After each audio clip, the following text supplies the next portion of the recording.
வணக்கம். இது Hafiz channel. Balance sheet எப்படி படிச்சு புரிஞ்சுக்கிறது அப்படிங்கிறத ஒரு காணொளி தொடரா நம்ம பார்த்துக்கிட்டு இருக்கோம். அதுக்கு ஒரு பிளேலிஸ்ட் கிரியேட் பண்ணியிருக்கோம். How to read a balance sheet அப்படின்னு சொல்லி எல்லா பகுதிகள், எல்லா காணொளிகளும் அதில் இருக்கும்.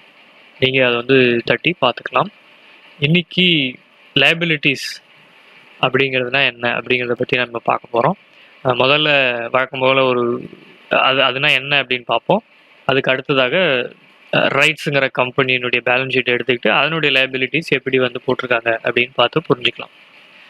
லைபிலிட்டிஸ்லேயும் அசட்ஸ் மாதிரி ஃபிக்ஸ்ட் லைபிலிட்டிஸ், கரண்ட் லைபிலிட்டிஸ் அப்படின்னு பிரிவுகள் இருக்குது. அதை தவிர லைபிலிட்டிஸில் ஷேர் ஹோல்டர்ஸ் ஃபண்ட்ஸ் அப்படின்னு ஒரு பிரிவு இருக்குது. என்னென்னு ஒன்று ஒன்றா பார்க்கலாம். லைபிலிட்டிஸ் அப்படின்னா என்னன்னு பார்த்தீங்கன்னா, நம்ம அசட்ஸுங்கிறது சொத்து இல்லையா, அந்த சொத்தை வாங்குறதுக்கு எங்கிருந்து பணம் வந்தது அப்படிங்கிறது தான் லைபிலிட்டிஸ். யார்கிட்டேருந்தோ பணத்தை வாங்கியோ இல்லை நம்மளே போட்டோ சொத்து வாங்கியிருப்போம். யார்கிட்டேருந்தோ வாங்கியிருந்தோம்னா அதை திரும்ப கொடுக்கணும். நம்மளே போட்டிருந்தா அது முதல், நம்ம தான் முதலாளி அப்படிங்கிறதுனால. இப்போ ஃபிக்ஸ்ட் லைபிலிட்டிஸ் அப்படின்னா என்னன்னு பார்த்தீங்கன்னா, அசட்ஸ் மாதிரி தான். ஒரு வருஷத்துக்குள்ள திரும்ப கட்ட தேவையில்லாத கடன்களை வந்து ஃபிக்ஸ்ட் லைபிலிட்டிஸ். அதுதான் அதுக்கு வட்டி கொடுக்க வேண்டிய தேவை ஏற்படலாம். அதாவது லாங் டேர்ம் டெப்ட்டு ஒரு வருஷத்தில் பே பண்ண வேண்டிய தேவையில்லை, ஆனால் இன்ட்ரெஸ்ட் வந்து பெய்டு இயர்லி அப்படின்னு நான் பொதுவாக போட்டிருக்கேன்.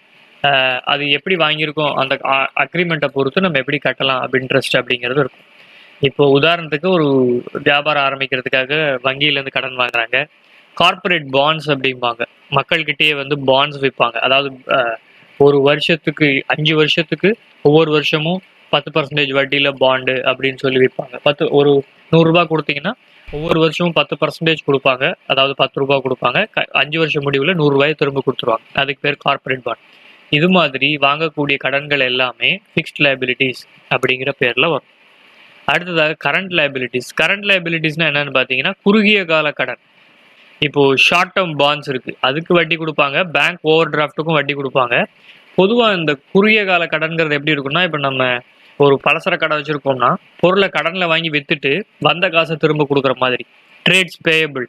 நம்ம இப்போ பலசர கடை வச்சுருக்கோம்னா பிஸ்கெட்டு, காய்கறி இதெல்லாம் வாங்கி வச்சுக்கிட்டு அதை கடனுக்கு வாங்கிக்கிறோம் 100 ரூபாய்க்கு.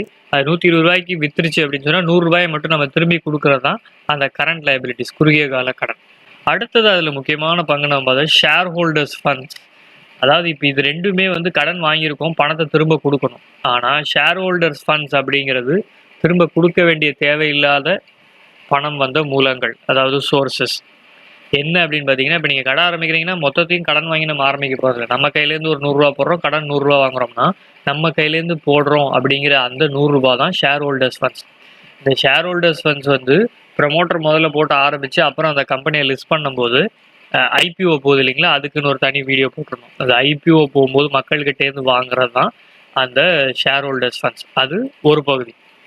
அதை தவிர இதில் என்னெல்லாம் இருக்கும் அப்படின்னு பார்த்தீங்கன்னா, ஈக்விட்டி கேபிட்டல் அப்படிங்கிறதா நம்ம ஷேர் வாங்குறது. அதை தவிர கேபிட்டல் ரிசர்வ், சர்ப்ளஸ் ரிசர்வ்னு 2 பகுதி வந்து ஷேர் ஹோல்டர்ஸ் ஃபண்ட்ஸில் இருக்கும். அப்படின்னா என்னன்னா, கேபிட்டல் ரிசர்வ்ங்கிறது சொத்துக்களை விற்றது மூலமாகவோ இல்லாட்டி ரீவேல்யூ பண்ணது மூலமாகவோ கிடைத்த வந்த அந்த அமௌண்ட்டு, அது வந்து கேபிட்டல் ரிசர்வ். சர்ப்ளஸ் ரிசர்வ்னா ஒவ்வொரு வருஷமும் கம்பெனி லாபம் சம்பாதிக்குது இல்லைங்களா, அதில் வரி வட்டி எல்லாம் கட்டினது போக மிச்சம் இருக்கிறதுல டிவிடெண்டும் கொடுப்பாங்க சில சமயம். அதுவும் போக மிச்சம் இருக்கிறது தான் சர்ப்ளஸ் ரிசர்வ் அப்படிம்பாங்க. அதை எப்பொழுதுமே ஷேர் ஹோல்டர்ஸ் ஃபண்ட்ஸ் அப்படிங்கிற பிரிவு கீழே தான் காண்பிக்கப்படும். ஓகே, இப்போ நம்ம வந்து என்னன்னு பார்த்தாச்சு. ரைட்ஸுங்கிற கம்பெனி எடுத்துக்கிட்டு அதை விளங்கிக்க முயற்சி பண்ணலாம்.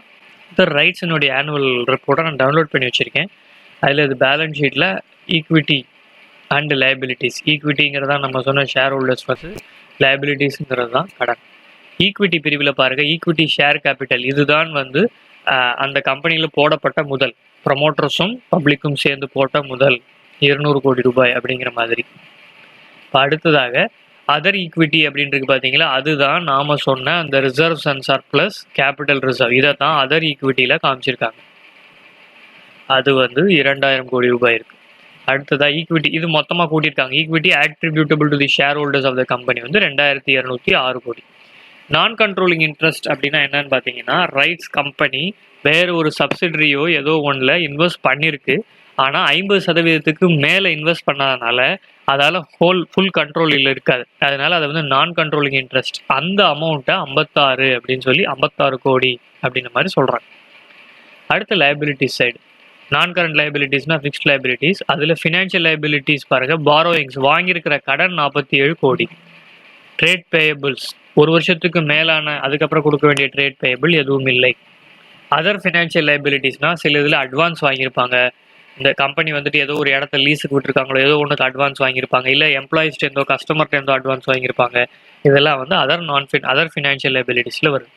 ப்ரொவிஷன்ஸ் அப்படிங்கிறது கொடுத்த, அதாவது இப்போது அந்த கடனில் வந்துட்டு வராமல் போகக்கூடியது அப்படிங்கிறத இங்கே ப்ரொவிஷன் அப்படின்னு சொல்லி தள்ளி வைக்கிறாங்க. அதர் நான் கரண்ட் லைபிலிட்டினா இந்த பிரிவுகளில் சேராது. அடுத்ததாக கரண்ட் லைபிலிட்டிஸ், அதுலேயும் அதே மாதிரி ட்ரேட் பேயபிள்ஸ் இருக்குது, திரும்ப கொடுக்க வேண்டிய பணம். அதர் ஃபினான்ஷியல் லைபிலிட்டினா இதில் சேராது. கரண்ட் டேக்ஸ் லைபிலிட்டிஸ் அப்படிங்கிறது கட்ட வேண்டிய டேக்ஸ், அது இன்னும் கட்டலை, அது லைபிலிட்டி, கடன்னா இல்லையா, அது கவர்மெண்ட் கொடுக்க வேண்டிய கடன், அது இங்கே இருக்குது. இப்போ நம்ம இன்னைக்கு லைபிலிட்டிஸ்னால் என்னன்னு பார்த்தோம், அது என்ன முக்கியமான 3 பிரிவுகளில் வருதுன்னு பார்த்தோம். ரைட்ஸ் கம்பெனி எடுத்துக்கிட்டு அதனுடைய உதாரணமும் பார்த்தோம். இந்த காணொலி பிடித்திருந்தால் லைக் செய்யுங்கள், ஷேர் செய்யலாம், சப்ஸ்கிரைப் பண்ணுங்கள். உங்களுக்கு உடனுக்குடன் நோட்டிஃபிகேஷன் பட்டன் கிளிக் பண்ணுங்கள். உங்கள் ஆதரவுக்கு மிக்க நன்றி. வணக்கம்.